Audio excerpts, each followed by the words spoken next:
আসসালামু আলাইকুম। প্রিয় দর্শক, 2 বছর পর এসে আওয়ামী লীগ ছাত্রলীগের পক্ষ থেকে এখন স্পষ্ট হুমকি দেওয়া হচ্ছে। ছাত্রলীগের সাধারণ সম্পাদক ভিডিও বার্তায় যা বলেছেন, আওয়ামী লীগের কোনো কোনো নেতা তারা অনলাইনে কিংবা ভিডিওর মাধ্যমে যে ধরনের কথা বলছেন তাতে স্পষ্টত এটি বোঝা যাচ্ছে যে দেশের রাজনীতি সহসাই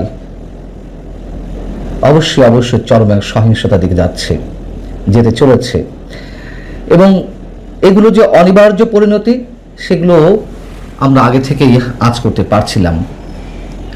ছাত্রলীগের সাধারণ সম্পাদক ভিডিও বার্তায় কি বলেছেন একটু আপনাদেরকে শোনায়, হয়তো এরই মধ্যে অনেকেই জেনেছেন, তারপরে একটু বলি আলোচনার সুবিধার্থে।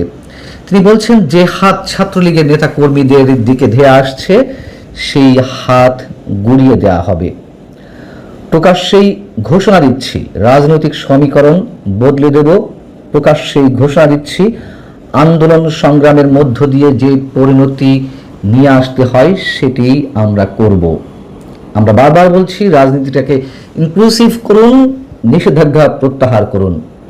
স্বাভাবিক রাজনৈতিক প্রক্রিয়ার মাধ্যমে যেভাবে জনগণ রায় দেয়, যেভাবে সিদ্ধান্ত গ্রহণ করা হয় সেভাবে করুন।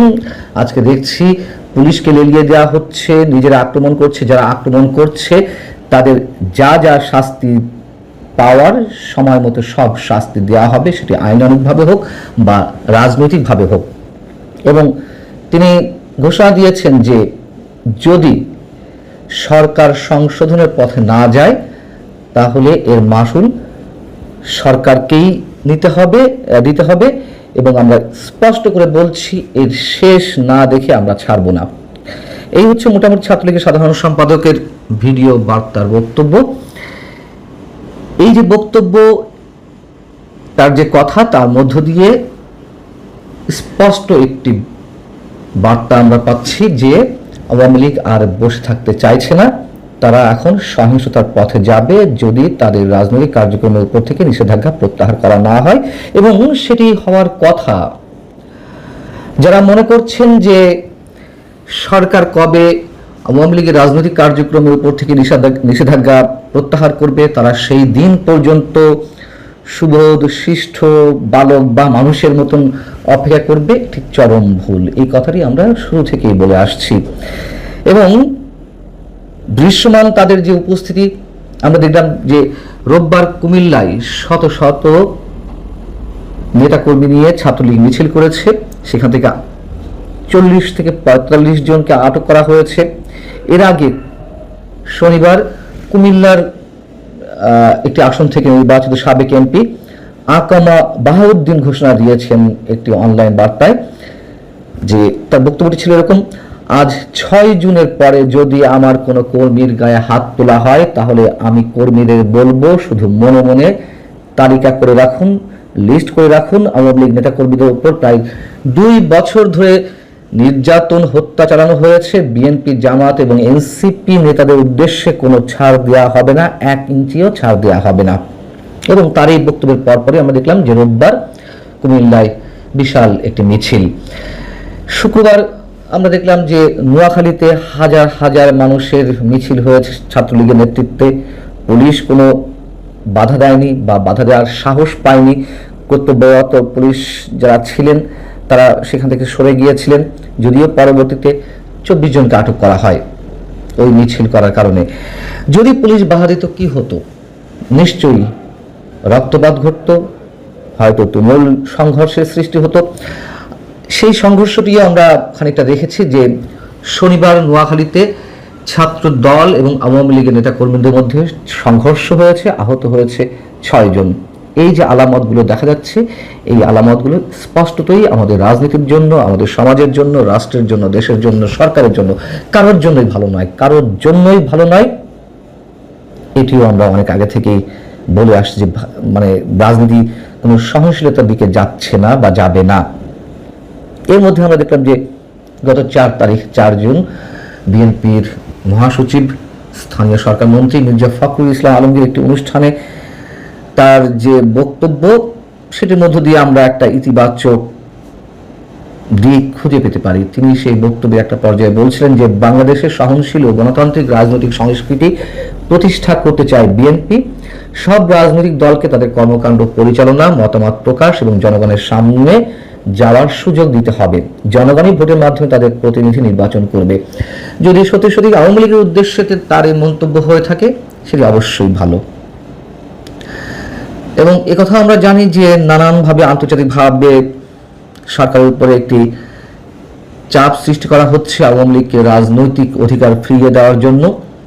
এবং কখনো কখনো শোনা যায় যে 6 মাস 1 বছরের মধ্যে এটি নর্মাল হবে। কখনো কখনো শোনা যায় যে যেই নির্বাহী আদেশে আওয়ামী লীগকে নিষিদ্ধ করেছিল ইউনূস সরকার, সেটি আইনে পরিণত করা হয়েছে ইচ্ছাকৃতভাবে, যাতে বলটি আদালতের কোর্টেই চলে যায়। সেখানে কেউ রিট করবে আওয়ামী লীগের হয়ে, আদালত হয়তো বলবে যে না, যে আইনে এটি নিষিদ্ধ করা হয়েছে আওয়ামী লীগকে, সেটি বৈধ নয়, আওয়ামী লীগ বৈধ হয়ে আবার ফিরে আসবে। কিন্তু সেখানে আবার বিপদও রয়েছে। আওয়ামী লীগ হয়তো ভাবছে যে যদি আদালতে এই ধরনের রিট কেউ করে, যদি আদালত সেই খারিজ করে দেয়, তাহলে তো মানে আম ছালা দুটিই গেল, তখন আর ফিরে আসার পথ খুব সহজে পাওয়া যাবে না। এবং আন্তর্জাতিক অপরাধ ট্রাইব্যুনালে আওয়ামী লীগ এবং তাদের নেতাদের বিচার সম্পন্ন না হওয়া পর্যন্ত আওয়ামী লীগের রাজনৈতিক কার্যক্রম নিষিদ্ধ রাখার যে সিদ্ধান্ত অন্তর্বর্তী সরকার নিয়েছিল, সেই সঙ্গে আরেকটি সিদ্ধান্ত নিয়েছিল যে আন্তর্জাতিক অপরাধ ট্রাইব্যুনাল আইনের সংশোধনী প্রস্তাব, অর্থাৎ যে সংশোধনের মাধ্যমে কোন রাজনৈতিক দল বা তার অঙ্গ সংগঠন বা সমর্থক গোষ্ঠী যদি সন্ত্রাসী কর্মকাণ্ডে লিপ্ত হয়, তাদেরকে নিষিদ্ধ ঘোষণা করতে পারবে বা শাস্তি দিতে পারবে। বিষয় হচ্ছে যে তখন থেকেই এই আলোচনাটি উঠেছিল যে কবে আওয়ামী লীগের বিরুদ্ধে রায় ঘোষিত হবে, আওয়ামী লীগের শাস্তি হবে, অথবা আওয়ামী লীগের নেতাকর্মীদের বিচার সম্পন্ন হবে। 8 বছর, 10 বছর, 15 বছর যদি লাগে, সে পর্যন্ত কি আওয়ামী লীগ বসে থাকবে? আওয়ামী লীগকে সে পর্যন্ত ঠেকিয়ে রাখা যাবে? নিশ্চয়ই না। নিশ্চয়ই সেই পর্যন্ত আওয়ামী লীগ বসে থাকবে না, বসে থাকার কথা নয়। বারবার আমরা একথাও বলে আসছি, যারা অপরাধী, 24শে আন্দোলনে যাদের বিরুদ্ধে নানান ধরনের অভিযোগ রয়েছে, হত্যাকাণ্ড থেকে শুরু করে সহিংসতা, যদি কেউ জড়িত থাকে অবশ্যই তার বিচার হোক, শেখ হাসিনা থেকে শুরু করে যে কেউ। কিন্তু রাজনৈতিক কার্যক্রম কেন নিষিদ্ধ রাখতে হবে? এই যে পুলিশ হত্যা হলো, শিশু হত্যা, ছাত্র হত্যা হলো, তাদের সঙ্গে কারা কারা জড়িত? শুধু কি আওয়ামী লীগের নেতাকর্মী বা আওয়ামী লীগের তৎকালীন যে সরকার, সেই সরকারের পুলিশ বাহিনী জড়িত, আইন শৃঙ্খলা রক্ষাকারী বাহিনী জড়িত? বিশেষ একটি গোষ্ঠীকে যখন দায় মুক্তি দেওয়া হলো, তখন তো বোঝাই যায় যে এই হত্যাকাণ্ডের সঙ্গে কারা কারা জড়িত ছিল। এবং আন্দোলনের সামনের সারিতে যারা ছিলেন, তারা তো প্রকাশ্যে এই কথা স্বীকার করেছেন যে আমরা তারা যদি সহিংসতা না করতো, তাহলে সরকারের পতন হতো না খুব সহজে। এবং এর মধ্য দিয়ে আরো একটি বিষয় যে স্পষ্ট হয়ে ওঠে যে সেই আন্দোলনটি কোনো ধরনের অধিকার আদায়ের আন্দোলন ছিল না, কোটা বিরোধী আন্দোলন ছিল না, বৈষম্য বিরোধী কোনো আন্দোলন ছিল না। সেটি স্রেফ ছিল সরকার বিরোধী আন্দোলন, স্টেটের পরিকল্পনায়, যুক্তরাষ্ট্রের পরিকল্পনায়। এটা স্পষ্ট, এখানে কোনো লুকোচুরি কিছু নেই। অনেকে এর বিরোধিতা করতে পারেন, কিন্তু নিশ্চয়ই একাংশ মনে করি আমরা যে এটি স্রেফ সরকার পতনের আন্দোলন ছিল। যদিও সেই আন্দোলনে অসংখ্য মানুষ রাজপথে নেমেছিলেন। কেন নেমেছিলেন সেই বিষয় নিয়ে আলোচনা করেছি এর আগে, যে তখন বঙ্গবন্ধুর নামে স্লোগান দিয়ে মুক্তিযুদ্ধের চেতনার বুলি আউড়িয়ে সাধারণ মানুষকে হিপনোটাইজ করা হয়েছিল, প্রতারণা করা হয়েছিল। তারপর দেখলাম যে সেই আন্দোলনের নেতৃত্ব দেওয়া ছিলেন, তারা কিভাবে পুরো দেশকে উল্টে পাল্টে দিয়ে 47-এ ফিরিয়ে নিতে চেয়েছে, পাকিস্তানি ভাবাদর্শে এই রাষ্ট্রকে গড়তে চেয়েছে, এবং মুক্তিযুদ্ধকে 71কে অস্বীকার করা হয়েছে, সংবিধান ছুঁয়ে ফেলার কথা বলা হয়েছে, আমরা তো দেখেছি। এবং সেই জায়গা থেকেই অবশ্যই কোটি কোটি মানুষের মধ্যে এক ধরনের আত্মোপলব্ধি এসেছে। যারা সমর্থন দিয়েছিলেন সেই আন্দোলনকে, সেটি অবশ্যই তারা প্রতারণার শিকার হয়েছে সেটিতে। এবং শুধু আওয়ামী লীগ নয়, আওয়ামী লীগ বিএনপির মতো দলের শেকড় যেখানে সমাজের রন্ধ্রে রন্ধ্রে গ্রথিত, সেখানে আওয়ামী লীগ বিএনপির মতো দলকে নিষিদ্ধ করে কোনোভাবেই অবদমিত করে রাখা সম্ভব নয়।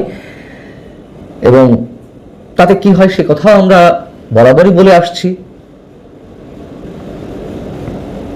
দেখা গেছে পৃথিবীর বিভিন্ন দেশে এই ধরনের আচরণের ফলে সংশ্লিষ্ট দলগুলো আন্ডারগ্রাউন্ডে চলে যায়, সমাজ রাষ্ট্র সহিংস হয়ে উঠতে বাধ্য হয় এবং তার পরবর্তীতে কি হয়, জঙ্গিবাদের চরমপন্থার সৃষ্টি হয়। এই জায়গার সূত্র ধরে আরো একটি কথা মনে করিয়ে দিই, যেটি আমি সবসময় বলি, আওয়ামী লীগের সময়ও যেমন বিএনপি সহ অন্যান্য বিরোধী দলকে রাজপথে নামতে দেওয়া হয়নি, কোনো ধরনের মিছিল মিটিং আয়োজন করলে তার উপরে সরকারি দলের ক্যাডার বাহিনী বা আইন শৃঙ্খলা রক্ষাকারী বাহিনীর সদস্যদের লেলিয়ে দেওয়া, এক ধরনের রাজনৈতিক শূন্যতা সৃষ্টি হয়েছিল, যার মধ্য দিয়ে ডক্টর ইউনূস সরকারের মতন একটি জঙ্গিবাদী সরকার আমাদের সামনে এসেছিল। সাম্প্রদায়িকতার চরমভাবে উত্থান আমরা দেখেছি। ঠিক একইভাবে এই সরকারের সময়ও আওয়ামী লীগ সহ আওয়ামী মনোভাবাপন্ন যে দলগুলো, তাদেরকে যেভাবে অবদমিত করে রাখা হচ্ছে, তাতে আরেক ডক্টর ইউনূসের মতন জঙ্গি শাসন আসতে পারে, অস্বাভাবিক কিছু নয়। এটি প্রকৃতির নিয়ম, এটি রাষ্ট্রবিজ্ঞানের সূত্র। এবং ছাত্রলীগের সাধারণ সম্পাদক যে বক্তব্য দিলেন, তার সাথে আরো একটি কথা মনে করে দিতে চাই, তারা যদি সুস্থ রাজনৈতিক সংস্কৃতির জন্য তাদের রাজনৈতিক অধিকার ফিরিয়ে দেওয়ার দাবি করে রাখে, এটি যেন কথার কথা না হয়, মানে কথার যেন শুধু না হয়। তাদেরকে মনে রাখতে হবে ছাত্রলীগ নিয়েও কম অভিযোগ ছিল না, অবশ্যই তাদের সেই উপলব্ধিগুলো এসেছে, সেটিও তাদের মনে রাখতে হবে। ভালো থাকুন সবাই, আল্লাহ হাফিজ।